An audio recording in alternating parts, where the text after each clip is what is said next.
Hey guys, welcome to She Knows Arsenal. Why is the first comment I saw said Jess is so deluded? Hey guys, welcome to She Knows Arsenal. My name is Jessica and I'm your host, and I'm deluded. No, I'm not. So we're going to be talking about Arsenal's attack or lack thereof. I don't know, something like that, something in between there. We definitely know the attack is not 100% where we want it to be, but there's definitely something there, and that's what we're going to talk about. Especially coming up to the North London Derby. I did put up my not predicted 11, but what I would like to see. And there were some people that were like, you have to add Lacazette in there. You need to have Pepe in there. This person needs to be in there. And I just think this is probably the perfect time to talk about what the best balanced front four looks like for Arsenal right now. What is that front four missing? Are there profiles missing? Do some players need to step up? What is keeping us from being able to score a shit ton of goals, right? So that's pretty much what we're going to be talking about today. And if you're wondering where the preview is actually going to be an hour prior to the game on Sunday. I just think that's the best way to do it for this game, get a little build-up going, actually react to the lineup that comes out, because usually we're talking about a predicted lineup and it's never that lineup, so going to make sure that we do the preview right before the game and then go into the watch along and then instant reaction. So Sunday is going to be full of She Knows Arsenal content. So make sure you like the video, subscribe to the channel, share this with a friend, and all of that. Let's see, there's about 40 of you guys watching on all platforms right now. Make sure you are doing your thing. Get in the chat box. Let me know what you think. Tell me if I'm deluded. Hey, do your thing. So today I have a guest, panelist, whatever you want to call him.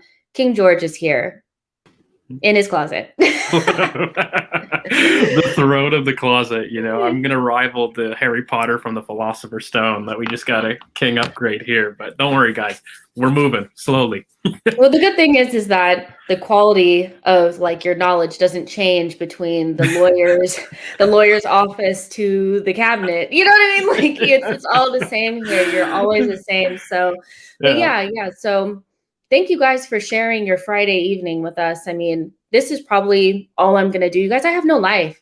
My life is this. This is it. I have no life. So I'm happy that you guys, are showing some love in the chat box and have decided to join us. But we're going to talk about the attack today, George. Sounds like fun, or? It's my version of fun. I don't know if it's everyone else's version of fun. This is my nerd thing gets to freak out here. I get to put up the Tactico name, but I don't know if everyone's as enthusiastic about it. Oh my goodness. Yeah. I think this conversation is interesting just because it feels like we have no attack, but we have some players that are very attacking, really good players that should be able to score more goals than what we have right now. We have 2 goals in the Premier League. One that was in the run of play, so we're lacking those goals, and we've kind of lacked them for a while now. This is not anything new, but I want to kind of back up just a little bit and let's take a more macro view before we get into the numbers and the statistics and break down specific players. For me, what I see from a lot of Arsenal fans, especially on socials, is they don't like Arteta's football because it feels stiff and structured, boring, and the words free-flowing keep coming, free-flowing. And I feel like being an Arsenal fan, you are conditioned to want to see a certain brand of football. And the only team that I know of right now that I can say definitively plays something similar to the way that we played under Arsene is probably Leeds. They throw a lot forward. They are pretty, what you would like to call free-flowing, a lot of different players in the attack just kind of doing their thing. I do think there's some passing patterns there for them, and Arsene had passing patterns as well. But ultimately they throw a lot forward without a lot of thought to what's going to happen on the other end. It's a lot of risk, hoping that the reward comes.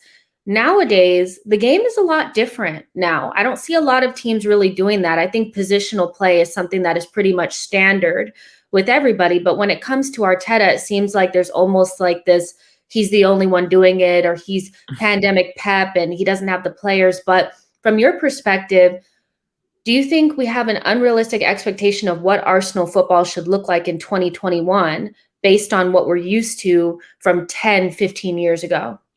So that's a packed question because I think for me, there's a little bit of both here. I don't want to be sitting on the fence because I feel, on one hand, I think the way he's done his positional play could have a little bit more freedom. So I recognize that on one hand. But on the other hand, I completely agree. I think this idea of combination play has really been taken out, and not even just combination play, but individual freedom. I mean, the other weekend, Lucas Paqueta got a yellow card for a rainbow flick.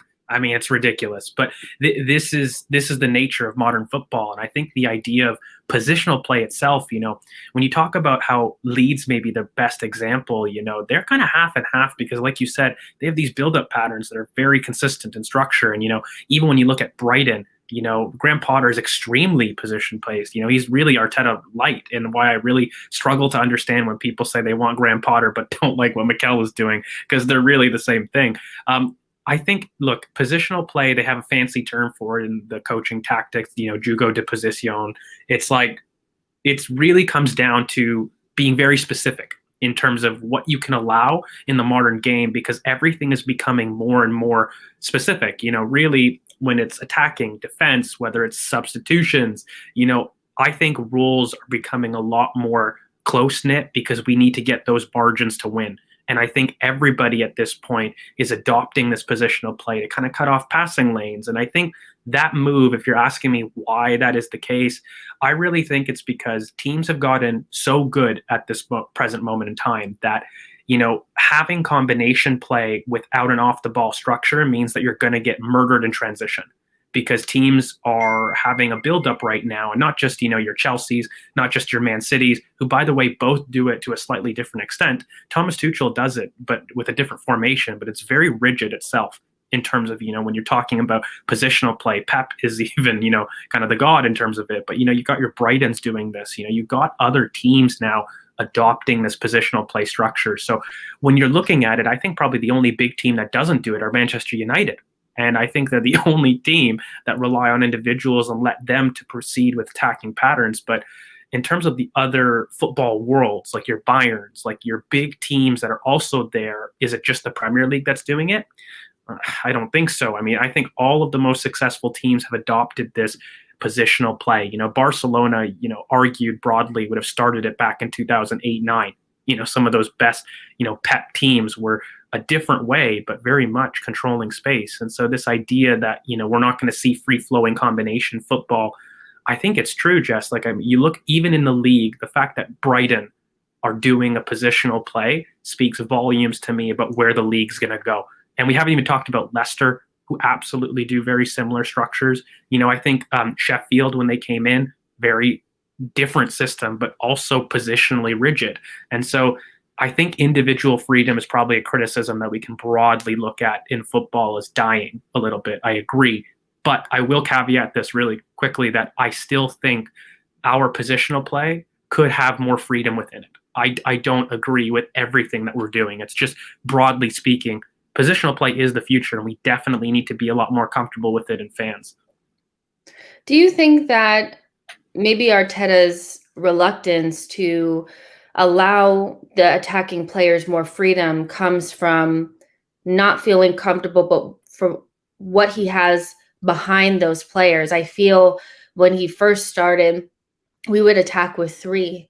Just the front three would be the only ones really attacking. And some of that had to do with the fact that we were playing a 3-4-3. So you really only had three attacking players, and your wing backs would kind of jump forward, but not really to the extent that we would like. Then it became kind of like the front four, kind of. You let Bellerin go forward, but it was still very much players staying back to keep that structure. Do you just think as time goes on and we become more solidified behind the attacking players that he'll allow more risk so that we could be more free-flowing? I don't really see the switching of positions, but I feel like I do see more players in the attacking half than I did see when he first came. In order to have those more attacking players, you need a structure to get you there. That's the biggest point about these positional players, right? Like the idea that you can afford 3 versus 5 in the attacking zones. How can you afford that many flooding the box? Well, you have to have a structure behind them that can stop transitions, but also that could get you there in those one-on-ones. Like, I think there's two sides to this coin where structurally you want to prevent yourself from being countered on. That's one side of the coin. That's your transition control when we talk about, sustaining attacking patterns. But that technical security and having 5 players there instead of 3, well, that really happens by getting an overload. That really happens by catching your team outside of their settled block in an opposition, and then you're able to exploit that. Like, I mean, the best teams in the world, they seem to have a little bit more freedom when you look at Tuchel, Pep, Klopp, partly because they have more individual quality. And so those overloads are quicker. Those big progressions are faster. They're in 1v1s a lot more frequently, a lot longer as well. Like the duration that you see those 1v1s are a lot more repetitive. And that's a quality issue. But like if you're looking at it from a bird's eye view, these teams do much of the same things. They all attack and defend in 5 channels. That's a constant. Liverpool prefer to occupy their wide zones with, fullbacks. City prefer one kind of, center mid doing it, whereas the winger on the opposite side holds the width. But structurally, they're very, very similar. Tuchel, again, slightly different system, but again, his build-up structure is very, very similar to kind of your Arteta, really, in terms of how he built up. But how he progresses into the final third is slightly different just with their formation. But again, these principles are similar. So I guess really to answer your question, positional play itself and individual freedom, when do you draw the mark?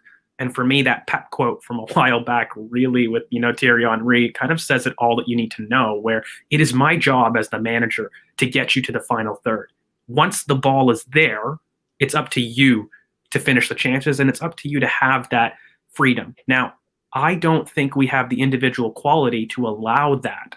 And that's the problem. So when you don't have the quality, because then you can't keep it there, and also you don't have the quality to capitalize, your off the ball structure becomes a lot more rigid. And that's the issue for me. So and you know what? I think Burnley is a really good example of that, because if you go back and watch how we built up last season, just look at how we built up last season with Granit and in some positions, Danny Ceballos, El Neni, Rob Holding. You have some of these less, these players with lesser quality or flaws that keep them from being able to make decisions quicker. Like Jack, I don't think he lacks quality. I think he lacks agility, and that hurts him a little bit. I know he sees the pass. He just can't get the pass out sometimes as quickly as we'd like. But Burnley is a really good example of this, because I thought in transition and our build-up play was actually immense.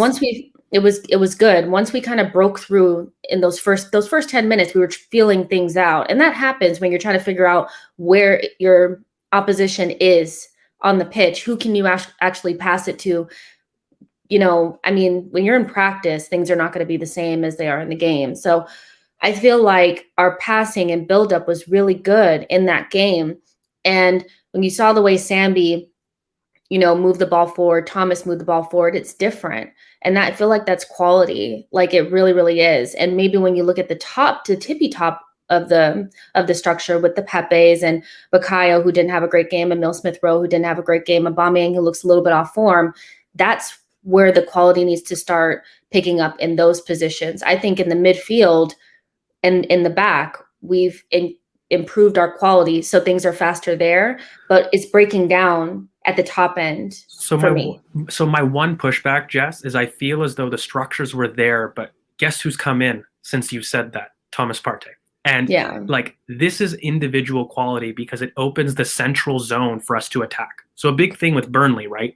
When you talk about that first 10 minutes of feeling out, I think that's because Odegaard's in a new role. Odegaard's in this hybrid left center mid role, kind of moving into the 10, but he's very much in the pivot. Whereas in that second half, you see Lokonga pick up that ball, and guess who's farther forward? Our favorite man, Thomas Partey. And so we have the same structures. It's just who was doing it was slightly different. So, Thomas was actually dropping a lot deeper sometimes. And, he was the one picking up the ball off the center backs. And so that structure is the same, but who was doing it was very different. And you get a different result. Fundamentally, what you've got in the back are players that are too slow at releasing the ball, so that your progression up the pitch is slow, and then you don't get those 1v1s. We can't flood the box with 5, or 6 players, because we're holding onto the ball and the opposition are settled in their back line.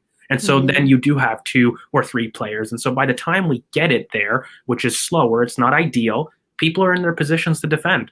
And I'm sure we'll talk about the numbers in terms of how we're getting up there. But I think a big thing is when you look at our signings in the summer, they did it to address this build-up issue. This exact thing that we're all saying is the reason that our attack is kind of stuttering. I mean, Arteta recognized Ramsdale, Tomiyasu, Lokonga, Ben White. What do all of those have in common? They're all build-up additions. They're all designed in order to make it efficient that we get the ball up as quick as we can so that we can get those 1v1s. So I think we were stuttering, and I was very famous on the channel for saying, wait to the spine, wait to the spine. Like, I wasn't using it as an excuse. I just feel, even with Burnley and Norwich, when you look at our attacking numbers, 30 shots against Norwich.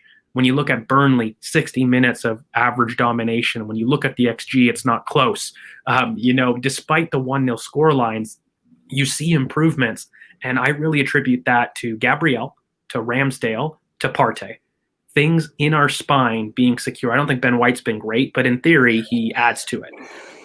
He does. There's a difference between having Ben White in bad form Holding or Murray.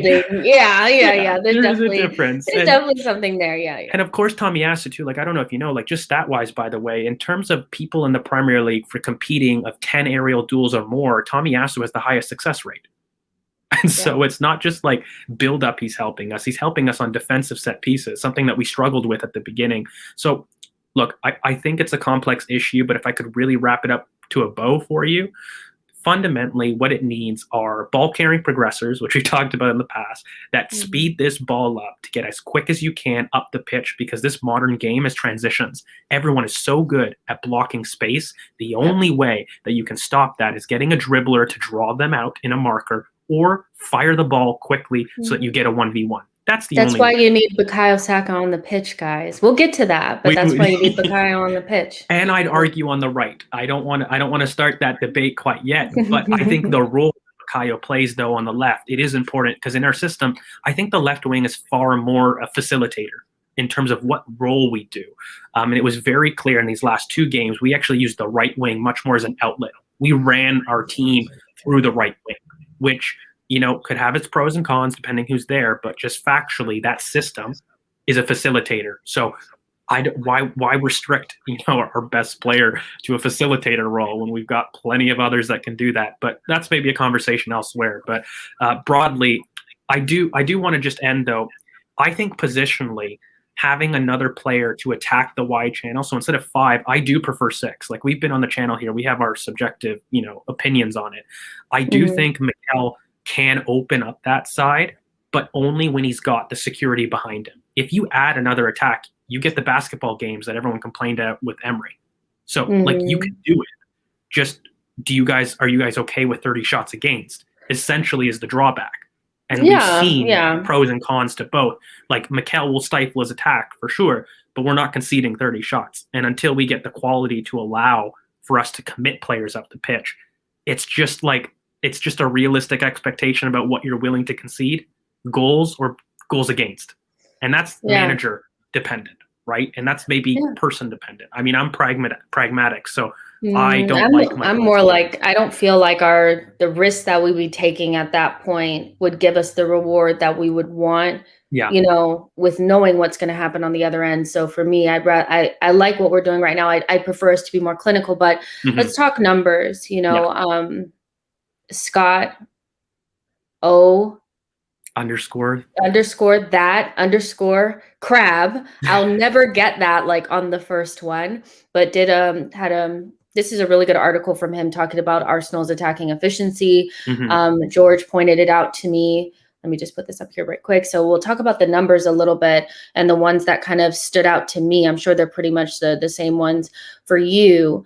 But let's just start out from, because he kind of talked about like what his limitations and stuff were. But he spoke about Arsenal having 209 final third entries this season, averaging 41.8 per match, ranking 7th in the Premier League at getting the ball into the final third. Overall, Arsenal have touched the ball 816 times in the final third, which is 8th most. Yeah. Did you want to break? Go ahead. So I think, and guys, this is keeping in mind Manchester City and Chelsea. Like, I mean, if you guys look stats, just a really quick lesson. This is 5 games. And by the way, it's very clear that our average is 50 or 55. And it's only predicated on the Manchester City and Chelsea that we do 21 and 20. And like, those are elite teams. That's when our production have. But meanwhile, we were 7th, which is above average in terms of the league. in terms of final third entries. So actually this kind of narrative that we're not able to get it into the final third, I think is kind of hogwash, especially when you start looking at the numbers, because you bump up those numbers to the average of 50. Let's just go Burnley, the lowest one. You're talking that seventh jumps up to, third and fourth, which we do actually talk about when you look at progressions a little bit deeper. But just fundamentally, we're getting the ball into the final third more than most teams. That's at least what the numbers are saying. Yeah, and I would bet my bottom dollar that if we looked at last season's numbers, they would be nowhere near there, because I remember most of our attacks would break down somewhere in the middle third. Between that middle third and the final third, it would break down right in between there before we even got near the box or zone 14. Or we were just, we weren't doing that. But he also says overall, Arsenal have moved the ball into the final third on 54% of their possessions this season. That ranks 7th in the Premier League this season. The teams above them are who you would expect and a couple that you wouldn't. Manchester City, Manchester United, Liverpool, Wolves, West Ham, and Chelsea. The only one that stands out to me as like an outlier there might be Wolves, but if you watch them play, they've been kind of like us. They lack that killer edge. But yeah, I mean, in comparison to some of the better teams in the league, we get the ball into the final third quite a bit on 54% of our possessions. I think Wolves is kind of an outlier with Traore, if I'm really being honest. If you've ever watched, like I think, and again, this is just the one thing with numbers that you don't see, but you've got really a guy that just does that for them consistently every single game. West Ham for me is not surprising. Antonio, they've got a good team. I've said it in the past. I think they're a very good team. It surprised me that the one thing that I did take away from this essentially is that we're again above average at turning the final third into shots. So we're getting shots. I think the narrative, we don't get shot, it just isn't true really with the numbers. We're very similar. This is, kind of an issue where I'm looking at it right now. We're getting to the final third. They're leading to shots. Now, are those good shots? Are those good chances?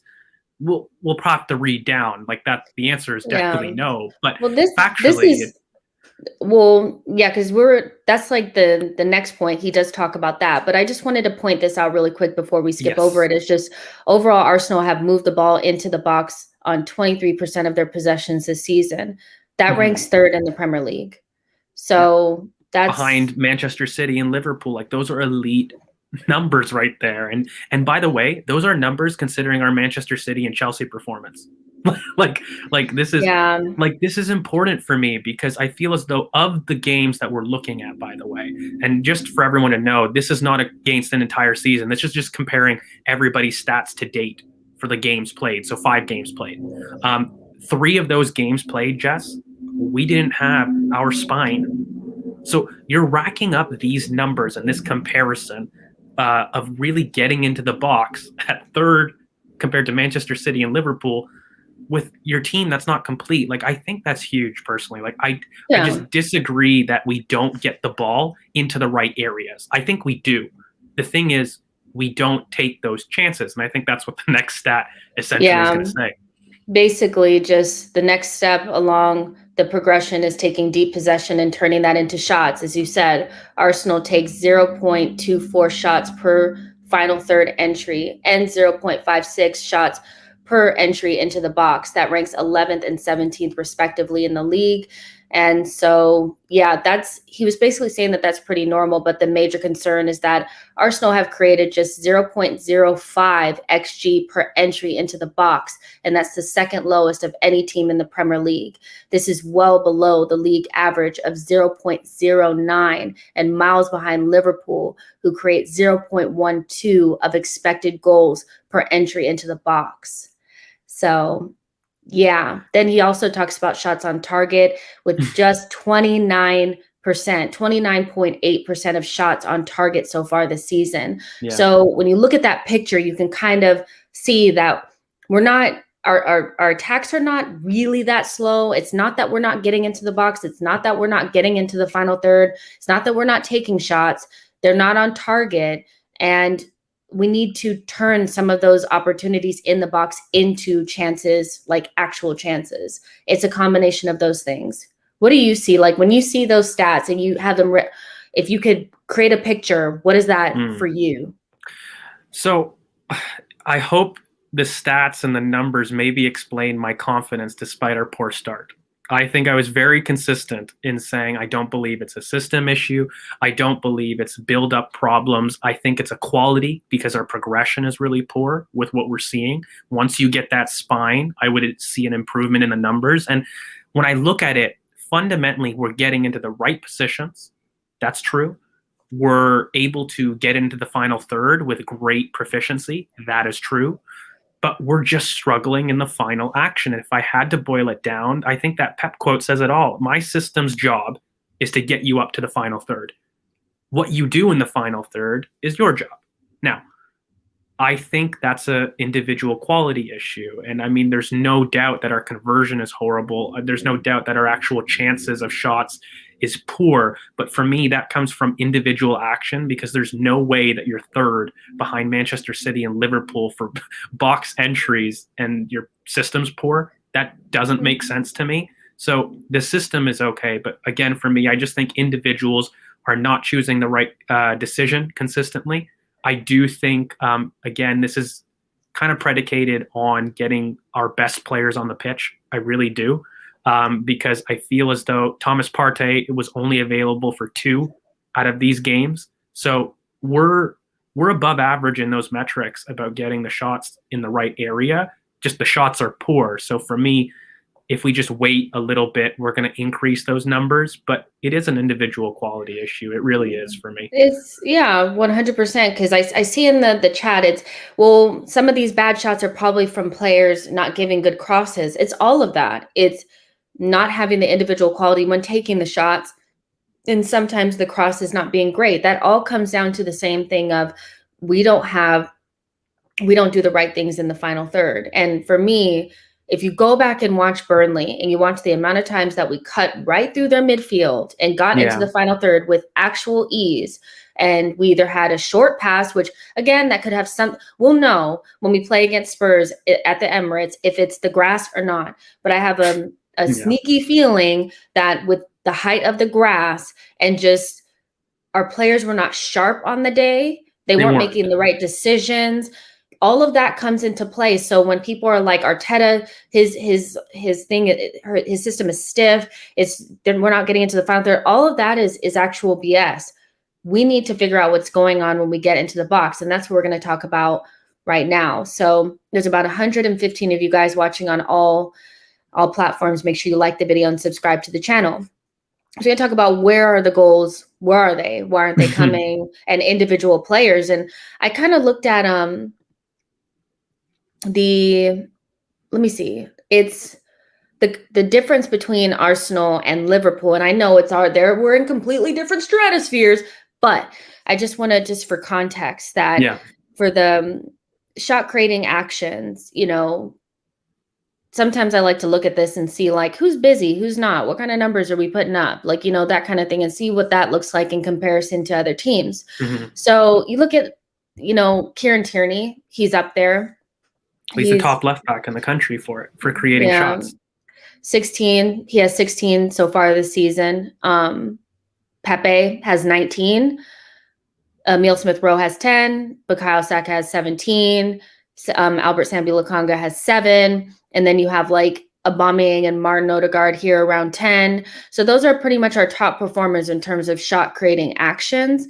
And, Kieran Tierney, 4.6 per 90. That's really, really good off of the left-hand side. So why aren't we taking advantage of those opportunities? We can talk about that. Nicola Pepe has 4 per 90. Like, we're putting up some decent numbers. But when I look at Liverpool, Mohamed Salah, 30 shot creating actions. Trent Alexander-Arnold, 28. Sadio Mane, 18.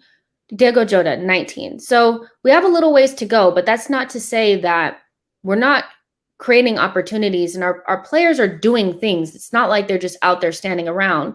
But if we break it down just a little bit, I want to go player by player. But these shot creating actions, they're not going in the goal. So there has to be something going on there. And I want to start with Aubameyang. How does a striker of his caliber go from Golden Boot, tied with for Golden Boot, 22 goals in the Premier League season, 22 goals the next season, coming in second for the Golden Boot race, and just kind of falling away as he's done. What's happened in this time that Arteta's been here that's kind of hurt his goal tally? You know, some people will say it's the system and he's playing off of the left and all of that, but Tierney's getting the ball into the box. Why is Aubameyang not getting on the end of those?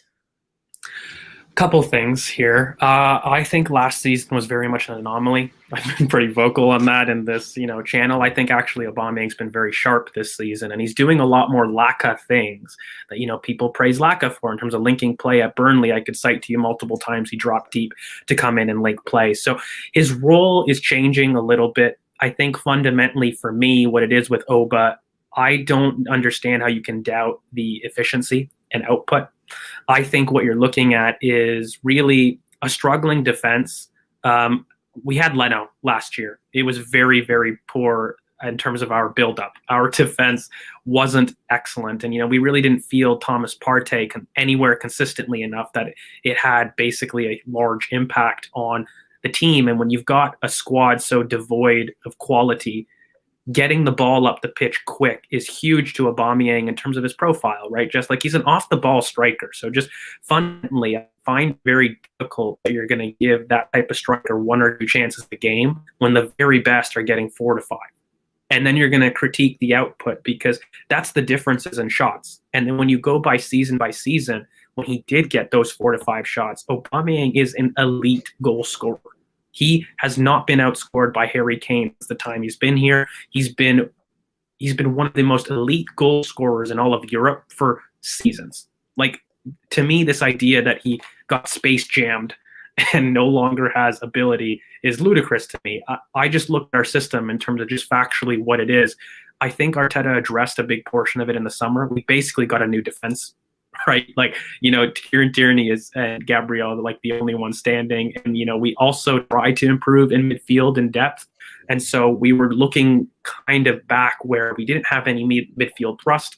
We had no defense. And so the progression to getting him the ball was just horrific. So he was getting it in really bad scenarios. He was getting it against settled defenses. And you can't do that for Aubameyang. His movement is his best quality. When you look at Aubameyang, actually his efficiency isn't unbelievable. He gets a crazy amount of goals, but when you look at his efficiency, so that just means, when he takes shots and how many turns to goals, they aren't the greatest. I mean, they're very average in terms of a striker. So when you're looking at his output, you're like, okay, so this guy, if you give him 4 to 5 shots, he'll get you a goal or 2 a game, period. If you do that. If you don't do that and you limit his shots, yes, he'll be inefficient, but I just want to push people farther. Is it the striker's fault to do that? Is it the striker's job because the midfield and defense are so poor to come back, pick up the ball, and facilitate moves? I don't believe that that's great. I mean, all the best teams, when you look at Salah, if Salah had to come deep, let me put it this way, does he get 30 goals a season? I don't think so. I mean, part of the big reason that he's got so many goals is like, you stay up there because I know Henderson and Van Dijk are going to get me the ball, and they're going to do it quick. So my critique, it becomes a little bit more nuanced. I just don't believe that that's the type of striker we necessarily need to thrive. I think there's multiple ways of doing things. Liverpool used that striker, but really Salah is their striker.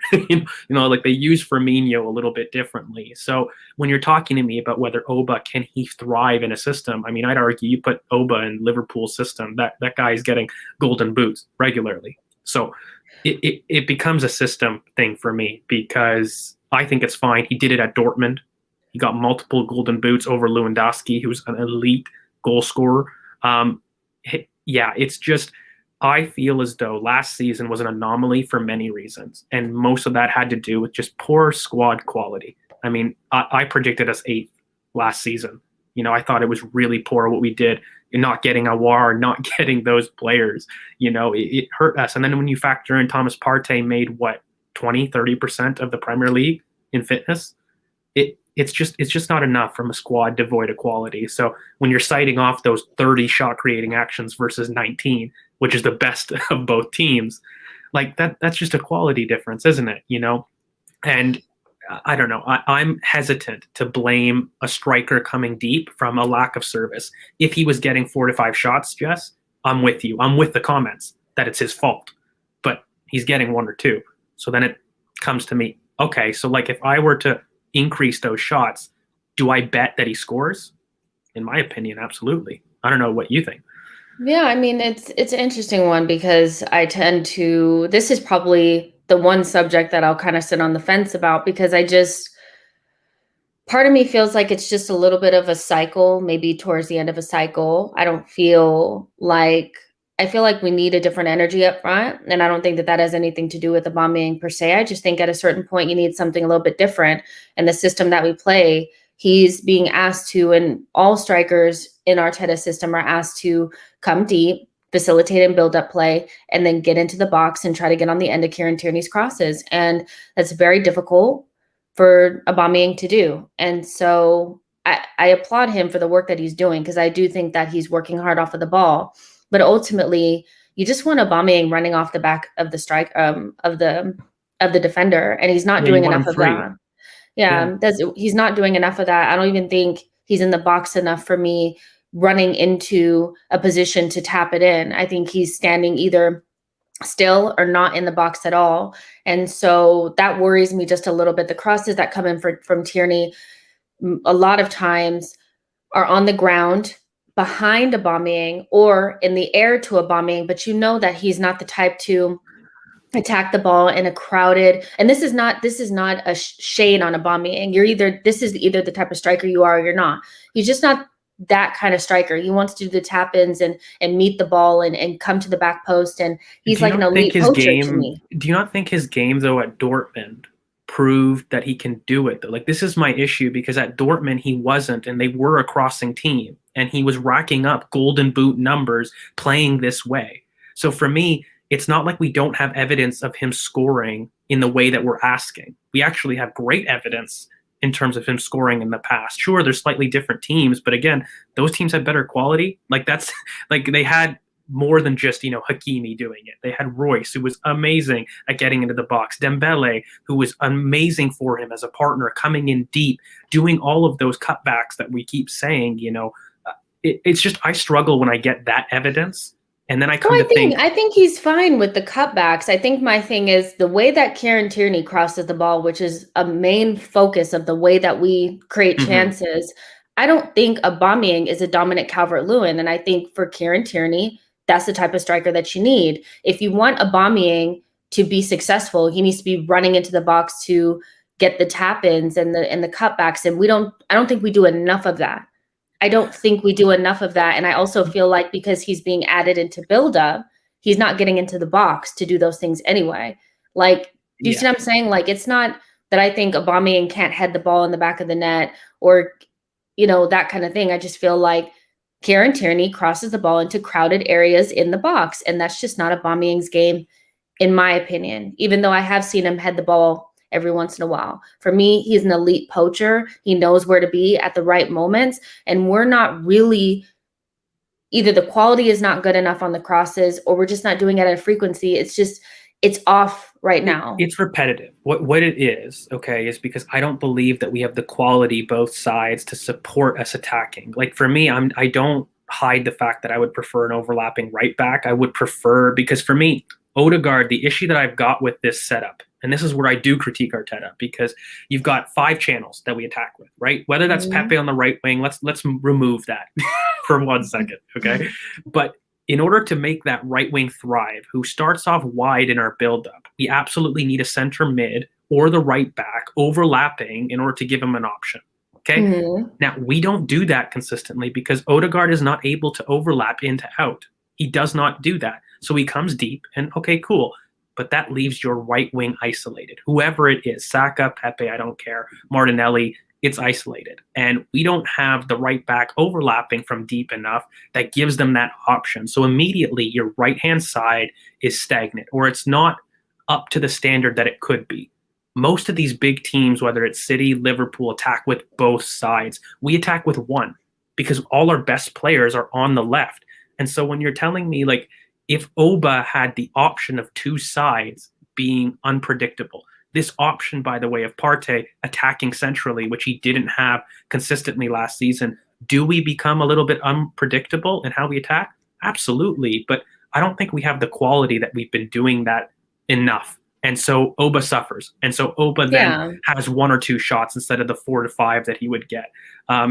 Look, I make no mistake. I've got a bias, though, for an off-the-ball striker. And some people prefer a false 9. I just want people to maybe push a little bit more. Why do you have a false 9? It's to get technical security.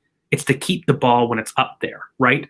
For me, there's 2 ways to do that. You can do that with your striker, but you can also do that with 2 wingers that hold on to the ball, and City do that. So there's 2 ways of playing here.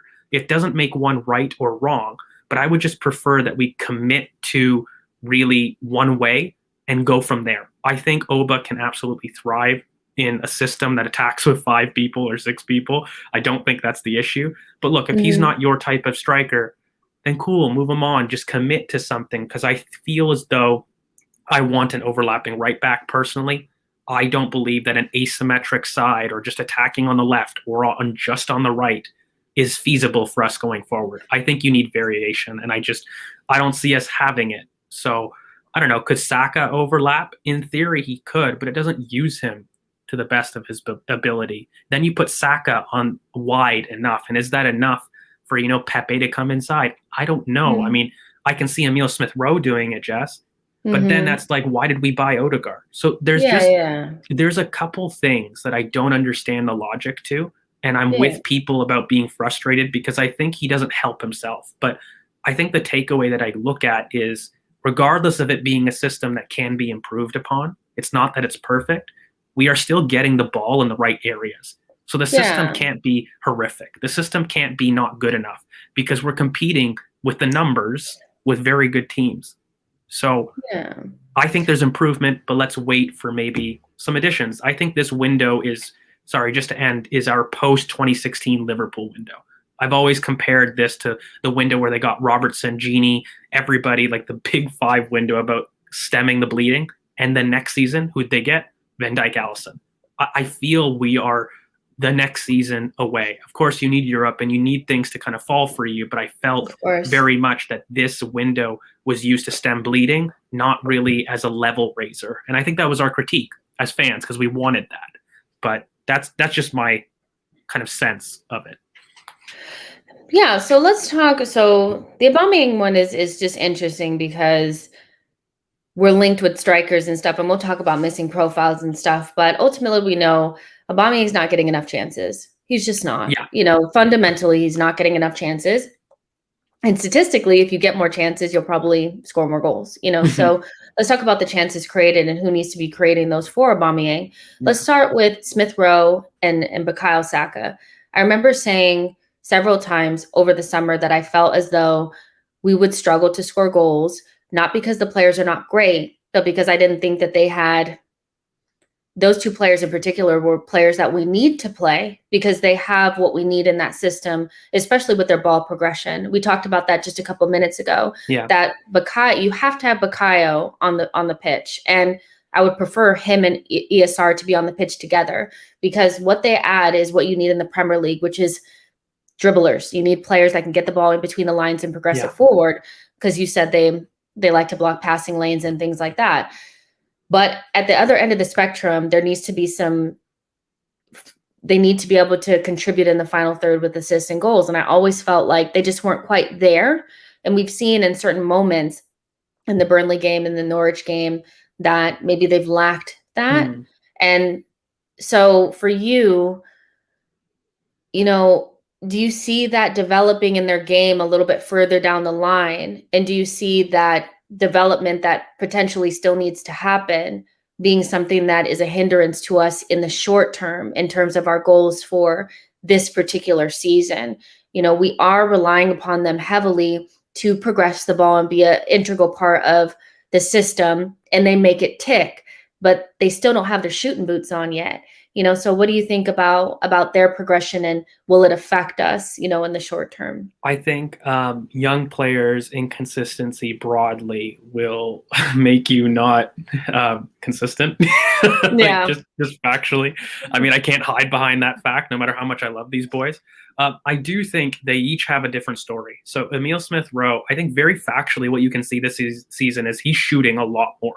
Like, he did not do that last season. His intent is a lot more goal and assist oriented. And I think that's part of his development. I really see him as a goal scoring, attacking midfielder. I don't really question. I've seen it in the academy in terms of the shot power that he's able to generate. I've always said that, that crossbar shot that we saw against Spurs, expect to see that quite often. Like, that's his development. He's just not physically there. Like, these kids are young. Jess, they're what, 20, 19?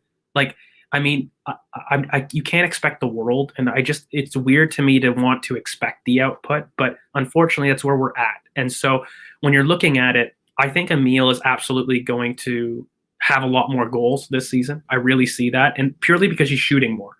Like, I think if you look at all of the games, I know he only got one goal and it was kind of scrappy, but he's been shooting with a lot more regularity than he did last season. So immediately, I can see that difference. Saka is a different story because I've long said I think his role on the left is very different. And we haven't seen Saka on the right except for a 20-minute cameo at Wimbledon where he looked amazing, as usual. I think it unfortunately comes down to the Pepe debate. It really does. It comes down to Pepe or Saka at right wing because Saka is best at right wing, period. And there's a couple of attacking decisions that you need to make. Can Pepe and Oba coexist in the same front line? I personally don't agree that they can. So if you have a right wing, what's the role of it? What's the role of our left wing? In my opinion, the left wing's more of a facilitator, and we use the right wing as an outlet. That's regardless of names. Okay? So for me, why would you put Saka as your facilitator when you absolutely have two or three that can do that role? So I think for me, if you're having trouble with an outlet, you got to put your best player in the biggest problem. So for me, that's on the right. And it becomes a decision between Saka and Pepe because for me, again, I feel as though the reason you don't see the output with Saka is he's had all of his games at left wing. He hasn't had a right wing appearance for 90 minutes. He had a cameo and he looked very good. But again, I just feel that he's our best player. I'm tired of really, hindering our best asset for the hope and potential of our most expensive asset. And that's the decision for me. So if he doesn't give you the consistency that you're looking for in that position, which I think we've proved with the numbers, like despite us getting the ball into great chances, despite Pepe himself and, even Saka both getting similar shot creating actions, like the numbers that you cited, I think it was 19 and 18, like they're inconsequential. They're both creating to the same degree. Right? Mm-hmm. Who have we seen have a better consistency in that regard? In my opinion, across the board, it's been Saka. And so I really do think that's a huge issue to our team's efficiency because I think he opens the right side in a way that Pepe doesn't, or at least we haven't seen. Why? So my question is, so Pepe and Aubameyang, we know that doesn't really work. It's not really a good balance. But some people are like, well, why don't you just put Pepe on the left? And although I think in certain circumstances, I feel like you could do that, but we know Arteta likes inverted wingers. That's what he likes in his system. And really, that left wing, which when we start talking about missing profiles, I think it's important to highlight left wing because I think we have two really good players vying for right wing that probably should be playing there. But I don't think we have the right profile for left wing because that person needs to be able to have goals. That person also needs to play almost like a 10. They need to be more interior because Tierney does all the crossing. Yeah, exactly. And for me, love Martinelli. I don't think that's his role. Pepe doesn't really suit that role either. Aubameyang doesn't really suit that role. We know Saka is better on the right. So left wing is something that needs to be looked at, but you can't just throw Pepe on the left-hand side. I don't think that gives us what we need either. And then Emil, he can do it. But again, then people start asking if you have Emil on the left and Saka on the right and Odegaard through the middle, who we also know is not really somebody who's going to be getting into the box and getting on the end of crosses at the moment. where the goal is going to come from. I think from Saka, I've always pushed back on it because I feel that's his development. Even in the Brentford game, when you look at what he did in terms of his right wing appearance, Emil's goal, by the way, that's an amazing movement. If you watch, he fools the defender blindside, and if that ball reaches him, which again is a quality issue, that cross, that's Manchester City, that's getting to Saka. And so it gets held up, it gets blocked, great. But that movement and that instinct to get into the box, we were far more threatening with those 20 minutes of him on the pitch on the right wing. His run from deep, carrying the ball, connecting. I just feel that we are looking at somebody pre-explosion. Is it consistent? No, but it comes back to our kind of trope at the beginning. Young players are inconsistent. Cool. But 100%. I think in terms of profile, like if you're asking me what is Saka, does he have the potential to be a goal-scoring winger? Absolutely. He's got the tech. Technique is not his issue. It's composure. And and if you're asking me right now, is it a composure issue? Then absolutely. But do I have that with the alternative? Is the alternative better at composure? That's the question for me. And but let's talk about that, George. We've spoken about this on the channel several times, and I feel like it's being lost in the Pepe is our most attacking player. He's our biggest threat. And I get he does kind of look like that. And when you look at his numbers, 10 goals in the Premier League last season, 6 in the Europa League, and some assists as well. You know, he does have the ability, and he was top assister at Lille and all that. He has the ability to be very, very threatening. But you also have to look at the context of those goals. When did he score those goals, against what type of opposition, you know, game state and things like that. And I think if you look at when he scored, a lot of them were against lower level opposition, Europa League, kind of like really bad teams and stuff like that. And when you ask him to step up in other games, sometimes he hasn't really done that. So when I look at it, I'm like, I don't really see him as our most dangerous attacker. I see him as somebody who against weaker opposition looks really, really decent. But ultimately, I think we can score goals without him. But I don't think we score goals without Bukayo Saka. They don't happen without Bukayo. They just don't. Neither of the goals that we've scored, although Pepe assisted one of them, it would not have even happened if Saka wasn't on the pitch. So when I rationalize that, I'm kind of like, well, is it really worth it? I love Pepe, but I also think about being 26/27. Are we in a position where we really need to be waiting for him to sharpen up skills that at this point should be sharper? I'm not sure. You're taking time away from Bukayo, who at the end of the season could be better than Pepe, you know, so I think he's better now, Jess. I'm sorry. He is better for me as a footballer and more consistent across 90 minutes in all phases of play than Pepe. That's what it comes down to. And normally I use the Alexis Sanchez example because he was the epitome of somebody that hurt us in build-up, that hurt us in possession lost, but was fundamental every game to getting us output. And I can stomach a player that does that. It's not that I don't like that player. In fact, cool, give him that freedom. But then you're going to take it away from Aubameyang. Then we're going to say Aubameyang and him can't have it. And so if you've seen that consistency from Pepe before in the Premier League, then I'd say, cool, let's do it. But unfortunately, I just don't. You know, I look back at that famous Johan Cruyff quote. And, you know, if anybody has seen Johan Cruyff, great mind, you know, he did a lot of good stuff. But the one quote that really describes Pepe for me is, in small space, a player has to be capable of acting quickly. A good player who needs too much time can suddenly become a poor player. That, for me, is Nicolas Pepe to a T. It's not that he's a bad player. It is not that he's a horrible player. That's not what I'm saying. I think people are misinterpreting it. He just fundamentally takes too long at the basics that then mean the opposition can get back and settle blocks. We don't attack quickly. And exactly what that quote kind of says, if effectively a good player becomes poor when he's not able to make those quick decisions. And so for me, is that a coaching issue? Is that a player issue? Well, for me, I struggle to attach that blame to the coach when I see his alternative doing it. I see Saka make those quick decisions. So for me, that's not a coach that affected play. And I think you can't have your cake and eat it too. So if he's doing that for me is the difference, really, especially in a team that's so devoid of quality. And I don't know. I think we have trouble keeping the ball. I think we proved with the stats that we can get it there. Can we keep it?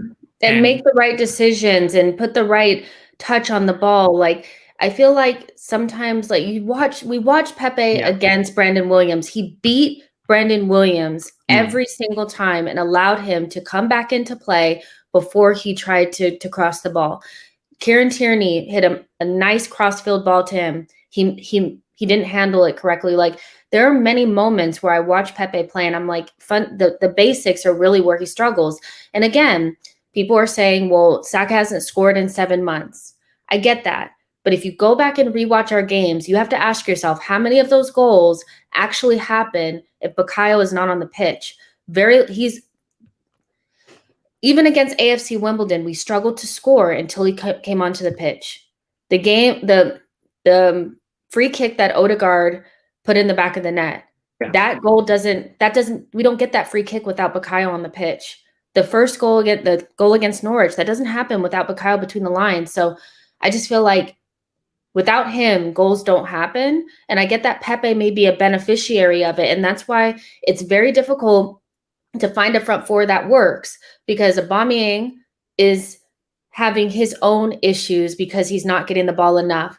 Pepe seems like the most dangerous and most likely to put the ball in the back of the net. But you also have to have Odegaard on the pitch, and you also have to have Emile Smith-Rowe on the pitch, and you also have to have Saka on the pitch, and we have 4 positions. If you play with a double pivot, that includes Lokonga or Xhaka. So that's why it's difficult to find the front four, because when you take one of those pieces out, and even if you throw Lacazette in there as well, then because some people want Lacazette in there. So 6 players that solve issues, but there's 4 positions really available. So you have to find the best combination. And for me, goals don't happen without Saka. So he has to be there. And that means Pepe doesn't play, and that's not because I don't love Pepe. It's just, I want to see the goals actually happen. They don't happen without him. So they just don't. They really don't. And I mean, people, when they do cite those stats, I mean, they don't necessarily get it right, because, Bukayo, in terms of his 7 month, he wasn't playing right mid or right wing, whatever you want to call it, that consistently. Like when you do look at his time spent at right wing and compare his actual stats, he played there 14 times and got 7 goal and assist contributions. That's 1 and 2, Jess. Like that isn't poor. And we saw that consistency. So the issue is, look, Bukayo Saka is a must start. I'm really having no arguments that say Bukayo Saka doesn't start in this team. And then it becomes, for me, is he your best player? He is, for me. So facilitate that. That really what it breaks down to for me. I do think, at the same token, he has had poor kind of performances this season, but that's because he's playing on the left. He's playing a role that, in my opinion, doesn't suit him. I've said, I think that left wing as a facilitator, I absolutely feel as though that left wing role is more for somebody like Emile Smith-Rowe, somebody inverted to participate in midfield. That's not the role for Bukayo, for me. Can he do it? Absolutely. But you end up clogging with the lefties in the same left half space that we talked about with Burnley. And so for me, it just becomes simple. I would start the kid at right wing. Let's see 5 games and see what we get. And for me, that's really where it comes down to on the debate. I think everybody's going to have their opinions. I don't think we're going to sit here and change people's opinions. I don't think people are going to change our opinions about where we see Pepe. But I do feel that fundamentally, if you can take away something from this piece, it's that the numbers tell us we're getting into good positions. That's broadly what we know for a fact. And fundamentally, if we have a problem turning those good positions into great shots, who do you want in your front line doing that? Is it Pepe or is it Saka?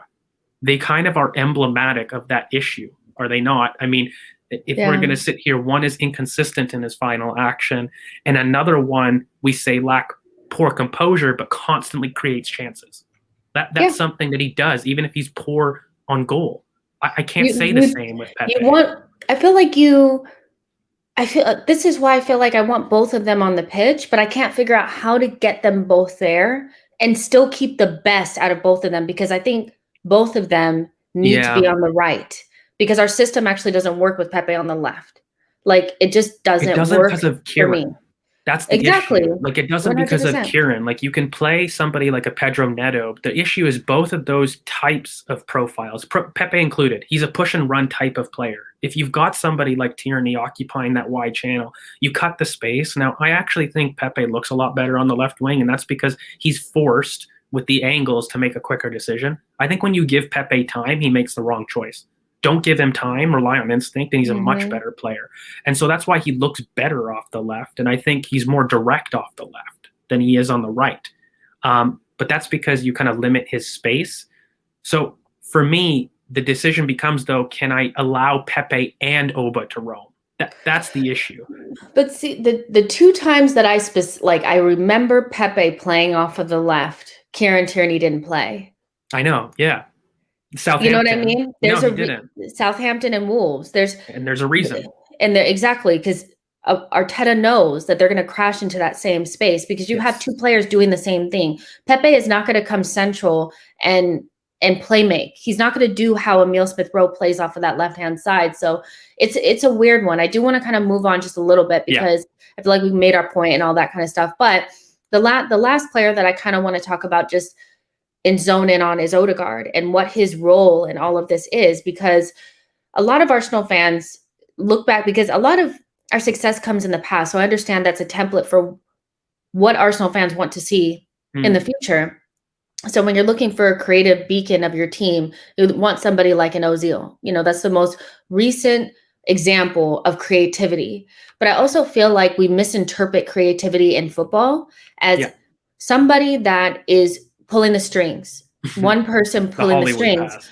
Exactly. But I see creative like creativity being movement off the ball, directness with the ball. Those are things that open up spaces, which is ultimately what creativity comes from, opening up spaces and then exploiting them, and sometimes it's a beautiful pass and sometimes just a player like Traore running fast, quickly down the pitch. Like, it's just different now. So some people like, okay, well, Odegaard is going to step in that Ozil role. I don't think he's going to do that. He's not going to be that guy, is he? No. I think he plays the role very differently. I've profiled Odegaard as more of a second phase controller, somebody that does the pre-assist, not necessarily the assist, but the pre-assist. He looks really good at finding pockets of space. He roams, but he doesn't have a huge burst. So he's not going to take that ball and go past you. What he really relies upon are potentially second balls, but like firing progression between the lines. That's what he's excellent at. He's really good at his pace of pass as well. So when you do look at it and he does receive the ball, he's able to give you the type of pass that you need to run onto. He rarely overhits or underhits passes. It's really, really good. But he's got athletic limitations, and he doesn't have the ability to go in to out on the right-hand side. He doesn't have that athleticism. So he's going to hang a lot more in central zones, but not necessarily at the top of the pitch like your zone 14. And so that's the reason that I end up struggling when you combine Thomas Partey in there, you combine Bukayo Saka in there, you combine Tomiyasu in there. Like, what are you going to get with that dynamic when you've got so many players that are competent in that right half space? That is the issue that I've got. And that is actually why I think Emile Smith-Rowe, I've always been more amenable to that type of attacking midfielder that can go in and out on both sides.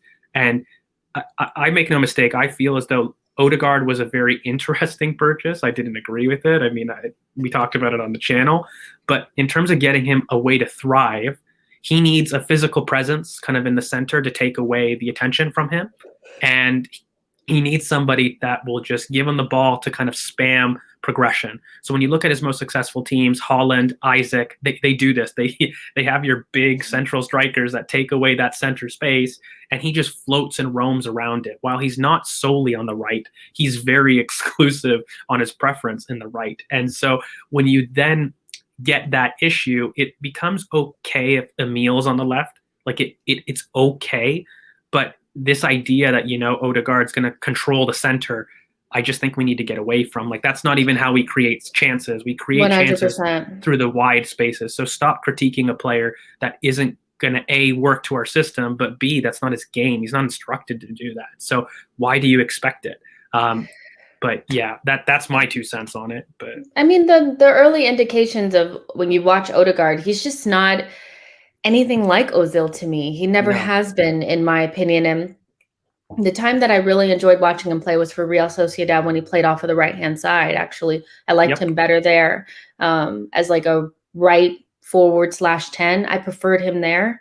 That was just me. But in the middle of the pitch, I think he's perfectly fine. I think next to Thomas Partey, he's fine. It's good. And I like his eye for a pass and the way he progresses the ball and how he works hard and all that stuff. But in order for Odegaard to work, you have to have Emil on the pitch. Like, you have to have that other balancer, that other type of 10 out there.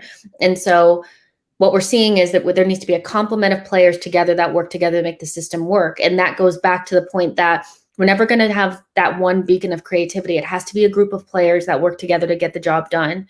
And I think when you have Smith Rowe and Saka and Odegaard out there together, it works because it fits better with Aubameyang. It allows him to be who he wants to be. But at the same time, you kind of lack goals. So you got to kind of wait for that to gel. And in the midst of us wanting to wait for that to gel, we're impatient. And so we see somebody like Nicola Pepe, who's going to maybe give us those goals quicker, and we disrupt the system a little bit in order to get him into the team. So that's kind of what I see with that. I don't think we necessarily lack creativity. I think we have an outdated definition of creativity that needs to be updated to modern football and what that actually looks like. Because I think Saka's running is quite creative in the way that he bursts through lines and his turning. And I think he's quite smart. I think Emil Smith Rowe, the way that he plays is quite creative. It's just not that eye of the needle pass that we're used to. And I think it's making us look at our players like they're not creative, and they actually are. For me, it's the athletic limitations. I hate to be that guy, but the time that ESR, Odegaard, and Partey has worked was against poor opposition or against opposition that have no central presence. So Burnley, we can't get away with that if we were to face Spurs. Maybe. They don't have a great midfield. But if you have a team in an opposition that have a good midfield presence, you don't get away with that. Villarreal themselves, they were really poor centrally. All of their, chances occurred. If you stop Parejo, that was their team essentially in midfield. So there's a reason that worked there, but it's not a long-term solution. And that's really the issue for me. Look, I think a lot of what I'm believing in terms of ESR, Odegaard, and Saka as a front three behind the striker really relies on essentially Saka taking that next step in ownership of getting goals. I think that's the big thing. So if you were to get goals and you were to add goals, I don't think this would be a question, really. And that's the issue that you've got. So when you say that we need an outdated definition of creativity, spot on. The idea of off the ball movement, again, I cite that Saka example about faking near post and then going behind, that is creative. And so, we need to get a little bit more, not to pun it, creative in how we look at things, because it's not the case of a Hollywood pass anymore. And so, and I also hate this idea that we are the lone pivot versus the double pivot weird fan groups, because you're like, oh, Odegaard can't do it because he can't play in a double pivot. Well, I hate to break it to you, that's what he did. And it worked against, again, specific opposition, but that's not his long term. And that's cool. That's fine. I think he did really well pressing too. And I'll be very specific. Yeah. I think he blocks space. I don't necessarily know if he's a great presser. So what I mean by that is he really he goes to meet you there. But I think if it's 1v1 and he does try to get the ball, he's not excellent at winning it, but he does his job very, very well. And, that's why our counter press works. So it's just about making the best in here. I would very much question if Odegaard's in the long-term plans personally, particularly with Saka. So what you saw Saka do at Wimbledon, kind of in the midfield. I think Odegaard does that. That's what he does, but he also doesn't have the athleticism to go into the box like Saka does. He can do the first part of that move, take the ball out really intricately, nice, but he needs to lay it off to an outlet. He doesn't want to compete in athletic transition because he can't. I don't blame him. But if you're going to do that, Jess, you need an Isaac, you need a Dominic Calvert-Lewin, you need that type of player to help him out. So perfect transition into missing profiles. So this is, we can just both maybe talk about one each of a profile that we feel like is missing in this team to make this attack tick. Exactly. It may not be just one, because I personally feel like it's more than one, but just to save time, I'll let you go first. Which profile do you think is missing from this complement of attacking players, or just this group of players that would allow us to get this attack ticking. Let's do something that we both love, center mid, and Partey's partner. Okay, because we're aligned completely on this. Like, this is 100% the missing profile that we need. You know, like when you're looking at it, right? I mean, look, we've got the ball up the pitch. Awesome. Can we keep it up the pitch? No, I don't think we can. Like, we do without Partey, it's very tough. And, you know, I think Granit, look, as a pivot, this is really tough. How do I put this? Granit is simultaneously the least of our problems, but the most important change that we have to do in midfield. So what I mean by that is it's not like he hinders us from, you know, being a good team. That's not what Granit does. He does a lot of good things and he absolutely progresses. But if we want to take that next step in terms of competing with the very best, we need something different in that profile. We really do. And so for me, the center mid, I mean, I've not hid myself. Yeah, I love Boubakary Samare, but our boy, Bissouma, like, he absolutely is the type of player that we need, because it's not only, by the way, just attack, but really what it does is it's Partey. Like, I've always had this argument with people on Twitter. It's not even just that I don't like a deep line playmaker personally. That's subjective bias. But yeah, we're talking the difference between a Bissouma and a Neves here in terms of the midfield profile. Exactly. And that's the debate, right? Now, look, everyone has their bias or whatnot, and cool. But for me, I analyze Partey. I think Partey is our one absolutely world-class player that is non-debatable and gets into most teams in the world. And so for me, I try to analyze what is Partey the best at. And I hate to be that guy, but I really think he's like racially scouted. I really do. Like, I see these things that meme that comes up with what is his name, Peter Griffin, yeah. And he has exactly that. I think that's my thing, and I don't want to say it because I don't want to be like that I'll say person. Oh my god! Yeah, literally, if you are past a certain color, you are a physical DM that can't pass and is just a power and pace merchant, and that's your only job. Yeah. And my biggest thing about Partey and why, like, I was that shouty lady for a long time about Thomas is because I hate that narrative, because he's so good. Yeah. And if he was a different color, I do feel like people would think that he was something different. He's technically brilliant. Like, the thing is that he has the technical ability plus the athleticism, which makes him so perfect. And he's more than just a DM. Like, he can do that stuff, but you're wasting him just sitting at the base of your midfield, cleaning up Dookie. Like, it's just crazy. What's my favorite analogy? Who is the player that he is like statistically that I preach on this channel? Thiago. Yeah. That is what he is. He is the progression person. And so the biggest argument that I have is people are like, oh, you know, if Granit Xhaka leaves, let's just get a more mobile version of him. And I go, no. You're thinking of it wrong, in my opinion. In my opinion, I don't want the progression reins to be kept with Thomas Partey's partner. I want it given to him. I want that progression duty given to Thomas Partey. And when I look at it, who's the midfielder with our greatest zone 14 entries, which is just, you know, for people, the ones at the top of the box, who's our midfielder that is most effective at getting the ball into the box? It's Thomas Partey by some clear distance, by the way. And so for me, you have to have that boy higher up. Don't burden him, you know, with having deep. I think in our Burnley post-match video, we kind of talked about this. It gave a window to two different things. Like, when he was playing with Odegaard, he was that deeper midfield. And while our buildup was excellent, I don't know about you, but I didn't see as many one-on-one chances as I did in the second half. Yeah. But what was the difference? Lokonga was tasked. His partner was tasked as being the deeper one to progress up, and he received a lot higher up. That is Thomas Partey at his best. And so for me, you need a player that is able to pick up the ball from the center backs and lead progression. We need an anchor. And how many times do I say it? We need to give him his police dog. If I have Thiago, give him his Fabinho. And so for me, that is a type of Bissouma. And, you know, people that just say, you know, Bissouma's just a ball winner, I think that's so highly disingenuous. And I don't think you watch him, because if you look at him from Lille, he was in the 89th percentile of progressive passing. It's about your role that you're asked to play. And at Brighton, he's simply asked to be that central destroyer. That doesn't mean he can't do it. So for me, and also that argument is void because I don't want him doing it. I want Thomas doing it.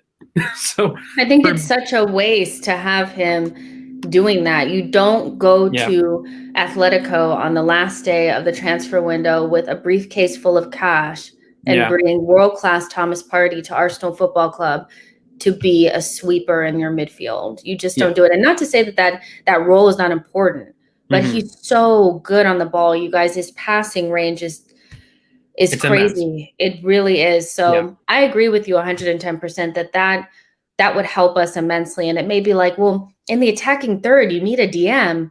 Yes, you do. It makes a huge difference in where the players are going to be on the pitch. I also think that we could move up a couple yards. We've talked about this before, that we have moved up, but I think we could be even higher with a Basuma or somebody at the base of our midfield and allowing Partey to even push up a little bit further. I think all of that makes a difference, just squeezing the pitch a little bit and getting more players closer to the goal.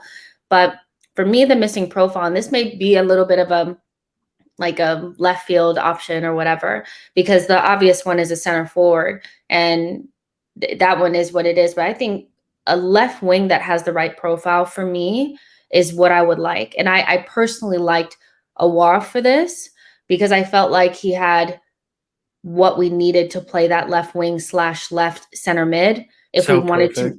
Yeah, I think he had the flexibility to do both roles, but what he has is the quality he has quality in his final ball. Sometimes his finishing is not great. Quality in the final ball, able to progress the ball just like Saka, but can play almost like a pseudo 8-10. Like, I think it's a very specific role because of Kieran, and you want Kieran to continue to do what he's doing. You don't want to have to change Kieran. So I feel like a left wing that could play similarly to Saka, but still a little bit different, more of a 8-10 that can be a creator, but still has some sort of quality in the box. I think that's what you need. It's very specific, and I think Awar could do it. There's another player that I saw that I think can do it, but is kind of young too, and we've been linked to him, Noah Lang. I think he plays that position similarly, but we don't have that, and I don't think Emil is that. And I would like to see Emil play through the middle, instead of off of the left wing. Look, you know me, Awar. I love that boy. I've loved him for over 2 years.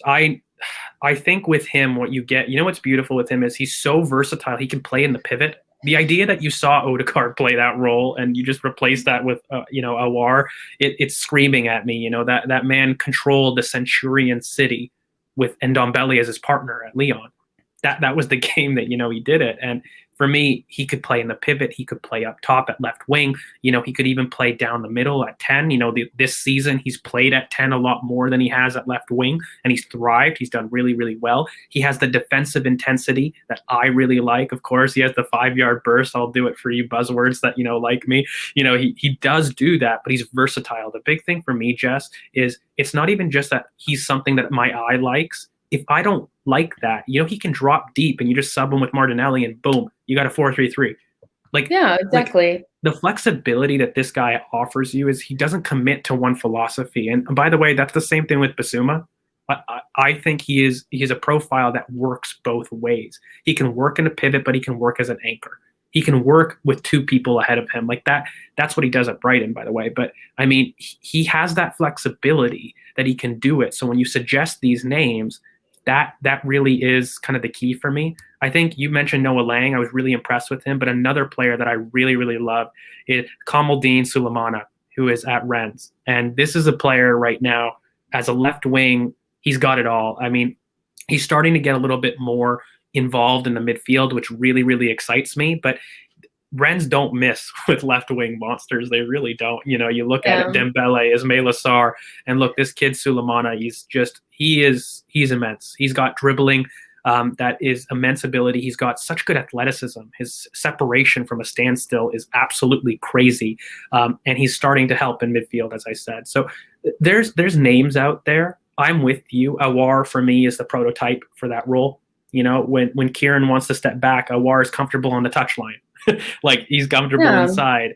He is the guy. He really is. And that's why I was very confused with the Odegaard transfer, I'll be honest with you. I think those two, Awar and Basuma, I mean, they really fix a lot. And of course, my overlapping right back is probably the one position I differ with the group on, which is striker. I think everyone thinks that they need a left wing, which we agree with. everyone thinks we need a center mid, but I think that third or even the second, is a striker for a lot of people. For me, it's more of a right back and an overlapping right back at that. I find that as more important than a striker because I feel that is what opens up the right-hand side.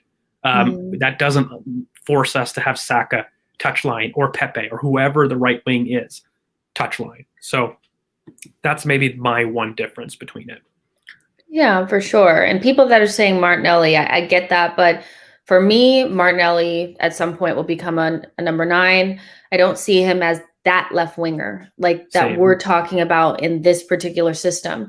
I think when you look at you look at the type of players that we're going to be having in those particular positions, left mid, right mid, in a 3 potentially, right wing, left wing, they all have to have a certain technical ability. And I'm not saying that Martinelli is horrendous on the ball, but if you compare Martinelli and Saka, you compare Martinelli and Aouar, it's just not really what we need in that position in order to facilitate the playmaker aspect of it. And I think Martinelli needs to be as close to the freaking goal as possible. He just does, because that's where he shines for me. Superstar is small movements. Like his superpower, like for me, is finding space where there is none. That is his superpower for me. And no matter how in and out of the game he might be, which is another low touch player, by the way, he runs in straight lines and he doesn't lift up his head. That's striker all day for me. Add in his aerial ability. Like it's a no-brainer for me that he's a 9. I've talked about it on Twitter for quite a while.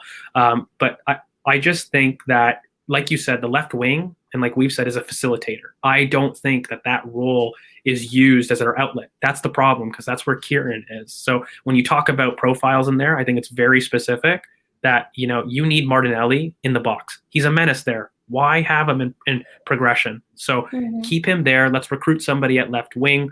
And I don't know if you want to end on the striker, but I think what's more important to me than having somebody drop deep is opening the right-hand side. I think that offers a lot more flexibility in attack than having somebody drop in the center again does, personally, because I feel as though that would mean you end up clogging spaces personally, because then you're not having ESR. You're going to have more of a wing forward, and Pepe would thrive in that setup, and so would Martinelli, but it's just a different philosophy, Jess, I guess, is where it comes down to. I feel as though Martinelli is more an Oba type than he is a 9 that'll drop deep, personally.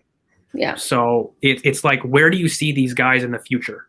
That's what it is for me. The center forward position is for me, it's so convoluted because of the people that we already have. And then I just feel like Martinelli and Balogun are so young that I don't really know what to do with that, but I know the center forward is probably going to have to be good enough on the ball where they can drop deep and not have some of the issues that Aubameyang has had and build up. Not to say he's not working hard on it, but somebody a little bit more proficient in that area. And then somebody that's a little bit more physical in the box, so I don't know who that person is. I can't even begin to get into the Martial rumors. I can't even begin to get into the Al Nassiri things because we're just starting the season. We need to see what happens. But center forward is definitely something that I think will change very quickly because Lacazette will go, Eddie will be gone. And so we'll have to figure something out. So we'll see. It's what open, the club is, right? Like thinking, I think it's normal that those links happen because it's literally the 2 free open spots doing nothing, like center mid. Exactly. El Nani's gone, so we have space. Yeah.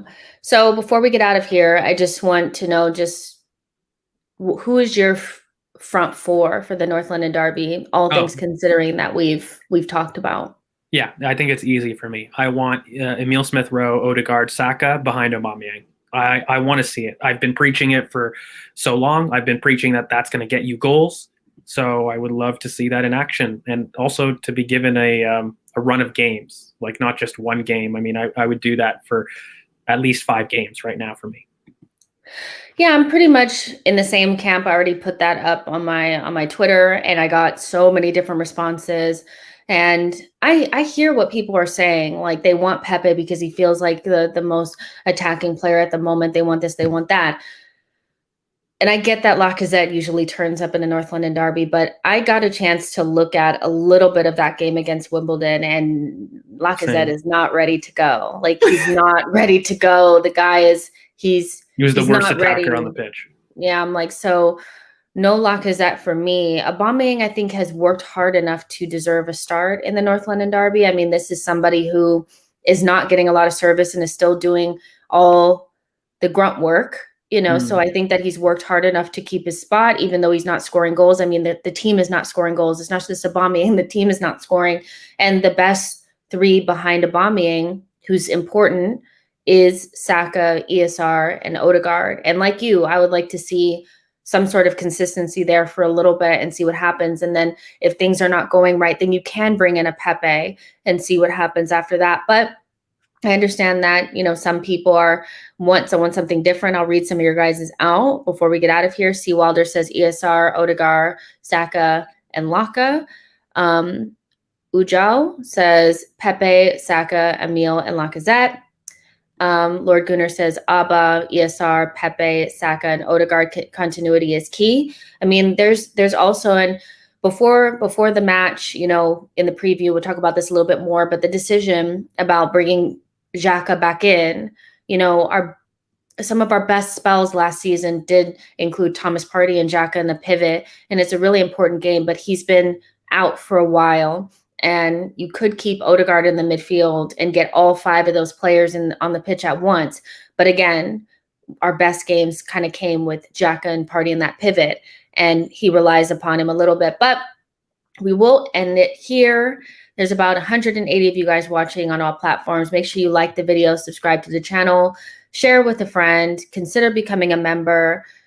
Put it on your calendar that about an hour before the game, we'll be doing our preview, just reacting to the lineup, getting all geared up for the game. Probably going to have a sneaky little drink because who's watching me? I'm a grown-up. Who cares?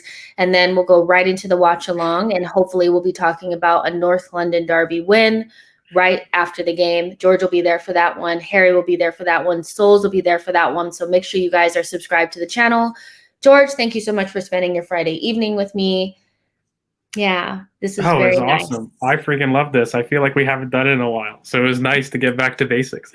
Yeah, it was awesome. So, yep, we'll see you guys in the next one. Bye, guys.